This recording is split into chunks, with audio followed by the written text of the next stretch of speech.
In this video, I'm going to attempt 10 of the hardest LEGO challenges, including building LEGO sets in the bag, in beans, in the dark, in gloves, with random pieces, with no instructions, against another YouTuber. My voice can't get any higher, so let's begin. Number 1.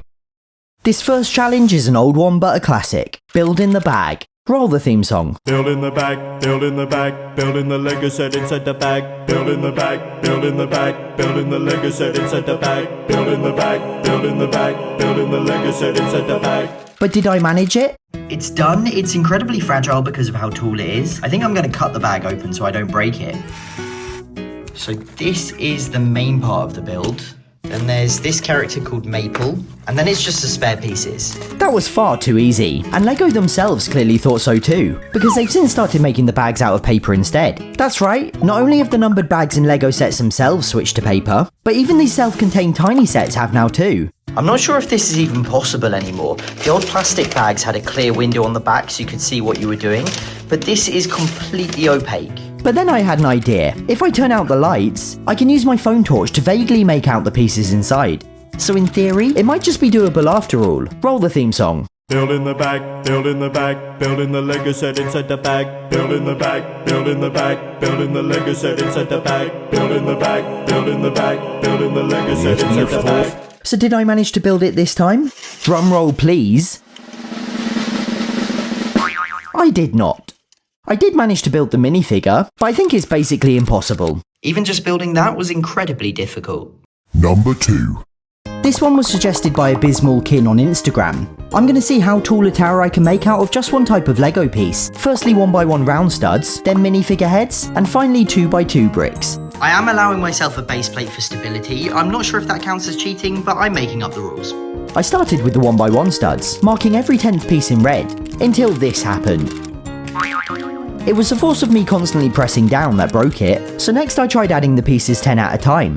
So we're at 100 studs, and so far so good. Then 130, 160, 190. 200, yes! By now it was definitely beginning to lean, but I boldly went for another 30.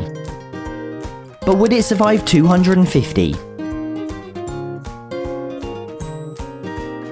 250! Oh no. No, and that was such an underwhelming crash. Next minifigure heads, and I quickly got to 25, then 50. This one's not even a head, it's a pineapple. By the time I reached 70, it was curving significantly, and I had a feeling it wouldn't make it to 75. I was right. Again falling with an anticlimactic whimper. Finally 2x2 bricks, and these were by far the most promising. I made easy work of the first 100, but couldn't quite get it to hold at 130. At least that crash was a bit more satisfying. Number 3. Next we return to the oddly specific theme of feeling bags, but this time to decipher their contents. You see, a few times a year, LEGO release minifigure blind bags, and although these now too have switched to paper and ruined the fun, you used to be able to feel the minifigure through the bag and guess which one it was, potentially saving you a lot of money. So I've got one blind bag from each numbered series, and I'm going to see if I can accurately predict each minifigure. The trick is to feel for specific unique pieces, using the leaflet as a guide. But that's enough rambling. Let the challenge begin. Okay, so I think I can feel a hat. I think it's the cowboy. And sure enough, I got it right. For Series 2, I guessed the policeman. The handcuffs were a bit of a giveaway. And while Series 3 took a little longer, I got there in the end. I'm pretty sure it's the minifigure statuette from the sumo wrestler. Now I can't imagine this is very interesting to watch, and I must admit it is hard being so good at everything all the time. I'm kidding, it just didn't end up being much of a challenge. I got every single one correct. Number 4. This next challenge might just be the hardest of the entire video. I'm gonna build a LEGO Technic set. Yep, that's literally it. NASA might have done the impossible by putting a robot on Mars, but I'm going to attempt the impossible by building it out of LEGO Technic without rage quitting. Okay, I've rage quit. I'm joking. I just didn't film much. I swear this whole YouTuber thing would be so much easier if I didn't actually have to film anything. Anyway, my fingers hurt, my head hurts, and my soul hurts. But the end product, as always, is undeniably impressive. Good thing it's not the Curiosity rover. Number 5.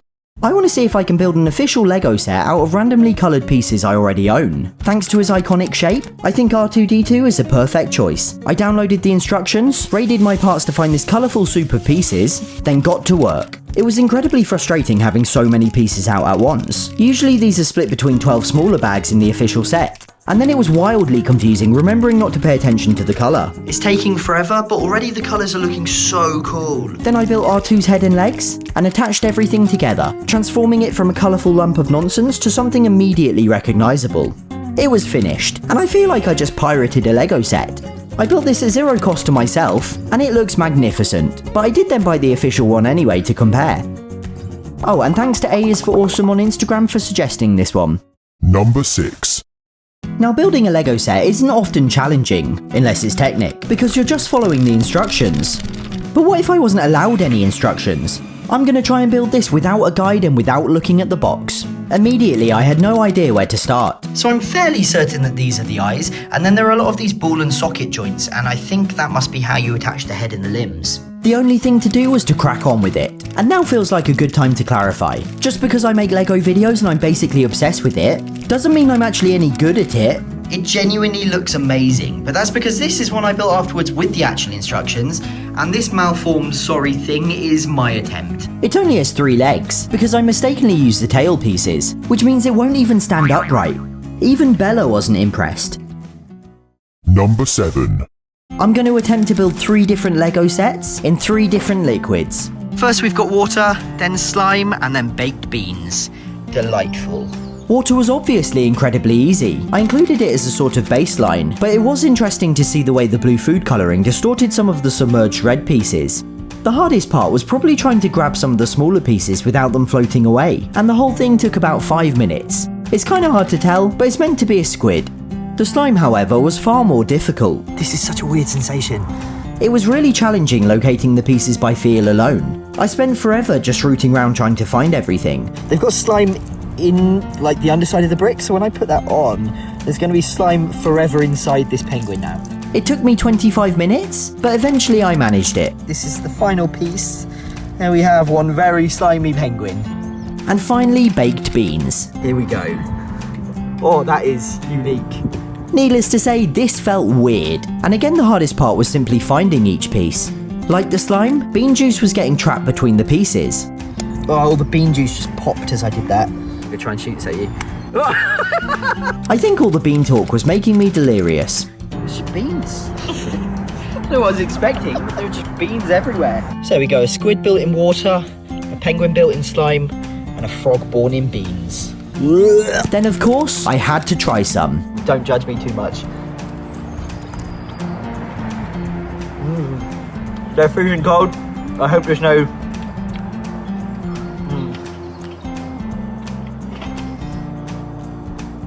I didn't enjoy that. Also, I just want to acknowledge how wasteful this was, so I donated 100 cans of beans to my local food bank to try and balance the scales.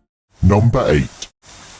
This is a Lego set of a glove. Well, technically it's a gauntlet, but I'm gonna try and build it whilst wearing gloves. Well, technically they're mittens. Even just turning the page of the instructions was more difficult, let alone picking up tiny individual pieces. I had very little dexterity. It feels like I've been trying to pick up on these pieces for minutes now. I just can't get a grip on it. It's infuriating. Oh, there we go, I did it. And that's not to even mention the sweat. In fact, let's not mention the sweat. Nonetheless, my spirits were high, but then I got to the final bag. Fantastic, look at all these tiny little pieces. I can't even pick one up to show you. I was very hot, and it took forever, but soon it was mitten accomplished. Number 9. Next, I'm gonna build a Lego set in the dark, and already the box is upside down. Great start, Chris! I pulled out the pieces, and built the minifigure without too much difficulty. The rest was a bit harder, however. I had to constantly check each piece until I found what I was after, and it got endlessly frustrating when I thought I'd checked them all yet still hadn't found the one I was looking for. To be honest, the footage is all pretty repetitive and out of focus, so I'll just speed up to the end. It was time to turn the lights back on. So I'm really happy with this. The only things I got wrong were colour related and therefore completely unavoidable. This kind of clear piece is meant to be at the end as like a lens for the telescope, and then this piece here on the moon is meant to be swapped with this piece in the book. But obviously, because they are the same piece, just different colour, I couldn't feel that at all. Other than that, everything was perfect. Number 10. Let's see who can build this giraffe set faster. Ready, set, go. That's the voice of Josh from YouTube channel The B3. We're gonna compete against each other in this challenge. 7 seconds, beat that. No, just kidding. For real this time. Ready, go. Wow, he's fast. I'm kinda suspicious that it's sped up. But I will just take this chance to say, I'm sure you've already seen his channel, but if you haven't, it's one of the best on YouTube. Definitely go and check it out.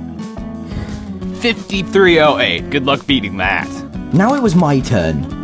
I got building at the speed of light. It's almost like this footage is sped up too. I made really quick progress initially, but then slowed down with the fiddlier side builds in the final bag. So who won? I lost, but honestly I was just glad to be building not in beans. That's the video finished.